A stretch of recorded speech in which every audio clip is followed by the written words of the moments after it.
ରାସ୍ତାରେ ମରି ପଡ଼ିଥିବା ଜଣେ ଯୁବକ ପାଇଁ ଜଣେ ନେତା ମାନବିକତା ଦେଖାଇଲେ ଆଉ ଜଣେ ନେତା ମାନବିକତା ଭୁଲି ରାଜନୀତି କଲେ।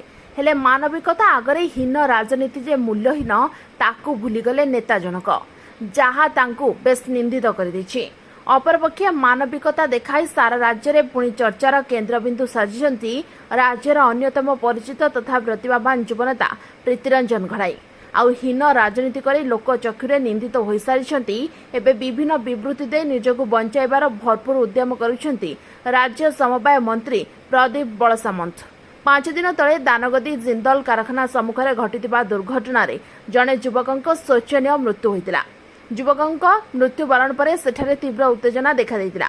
ହେଲେ ବିଡ଼ମ୍ବନାର ବିଷୟ ହେଉଛି କଳିଙ୍ଗନଗର ପୋଲିସ ତୁରନ୍ତ ସେଠାରେ ପହଞ୍ଚି ମୃତଦେହକୁ ଘଟଣାସ୍ଥଳରୁ ଉଠାଇ ମେଡିକାଲ ନ ନେଇ ଘଟଣାସ୍ଥଳରେ କ'ଣ ଘଟୁଛି ତାକୁ ନୀରବତାରେ ଦେଖୁଥିଲେ। ଦୀର୍ଘ ସମୟ ପର୍ଯ୍ୟନ୍ତ ମୃତଦେହ ସେଠାରେ ପଡ଼ି ରହିବା ଦ୍ୱାରା ଲୋକଙ୍କ ମଧ୍ୟରେ ଉତ୍ତେଜନା ପ୍ରକାଶ ପାଇଥିଲା। ମୃତ ଯୁବକ ଜଣକ ସ୍ଥାନୀୟ ବନ୍ଧଗାଁର। ଖବର ପାଇ ବନ୍ଧଗାଁ ଲୋକେ ସେଠାରେ ପହଞ୍ଚିବାରୁ ଧୀରେ ଧୀରେ ଉତ୍ତେଜନା ଅଧିକ ମଧ୍ୟ ହେଲା। ପ୍ରାୟ 2 ଘଣ୍ଟା ପରେ ସେହି ବାଟ ଦେଇ କାଳିଆପାଣି ଅଞ୍ଚଳରୁ ଫେରୁଥିଲେ ପୂର୍ବତନ ମନ୍ତ୍ରୀ ଇଞ୍ଜିନିୟର ପ୍ରୀତିରଞ୍ଜନ ଘଡ଼ାଇ। ଘଟଣା ବିଷୟରେ ବୁଝି ମୃତ ଯୁବକଙ୍କ ନିକଟକୁ ଯାଇଥିଲେ। ସେଠାରେ ଉପସ୍ଥିତ ପୋଲିସକୁ 2 ଘଣ୍ଟା ହେଲା ଆମ୍ବୁଲାନ୍ସ କାହିଁକି ଆସିନାହିଁ, ମୃତଦେହ କାହିଁକି ପକାଇ ରଖାଯାଇଛି ବୋଲି ପଚାରିଥିଲେ। ହେଲେ ପୋଲିସ ନୀରବତା ଅବଲମ୍ବନ କରିଥିଲା। ଖବର ପାଇ ମୃତ ଯୁବକଙ୍କ ପରିବାର ଲୋକ ଆସି ପହଞ୍ଚିବା ପରେ ଘଟଣାସ୍ଥଳରେ ଅଧିକ ଉତ୍ତେଜନା ସୃଷ୍ଟି ହୋଇଥିଲା।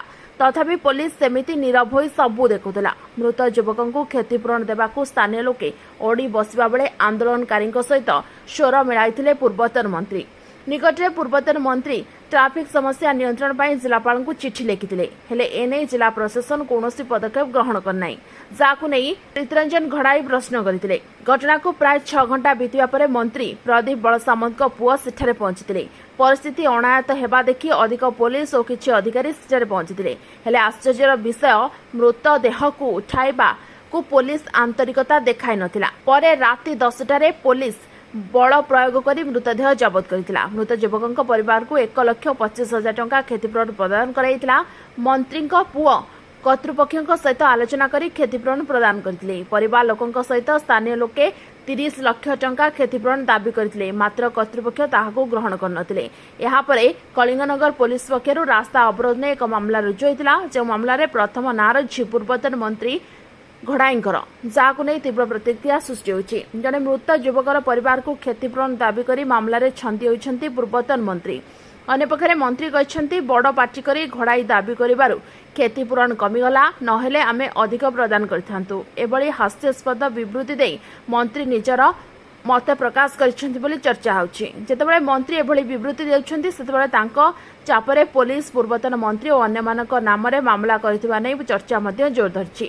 ନିର୍ବାଚନ ପରଠାରୁ ସୁକିନ୍ଦା ଅଶାନ୍ତ ହୋଇ ଉଠିଛି। ସୁକିନ୍ଦାରେ ଭାଇଚାରା ନଷ୍ଟ ହୋଇଛି। ମନ୍ତ୍ରୀ ସମର୍ଥକମାନେ ବିଜେଡି ସମର୍ଥକ ଓ କର୍ମୀଙ୍କ ଉପରେ ଆକ୍ରମଣ କରୁଛନ୍ତି। ନିଜେ ଆକ୍ରମଣ କରିବା ସହିତ ପୋଲିସ ଲଗାଇ ମାଡ଼ ବି ମରାଯାଉଛି, ଯାହାକୁ ନେଇ ପୂର୍ବତନ ମନ୍ତ୍ରୀ ଏସ୍ପିଙ୍କୁ ଭେଟି କ୍ଷୋଭ ପ୍ରକାଶ କରିଥିଲେ। ସାଧାରଣ ଲୋକଙ୍କ ପାଇଁ ସ୍ୱର ଉଠାଇ ଏବେ ଚର୍ଚ୍ଚାରେ ଥିବାବେଳେ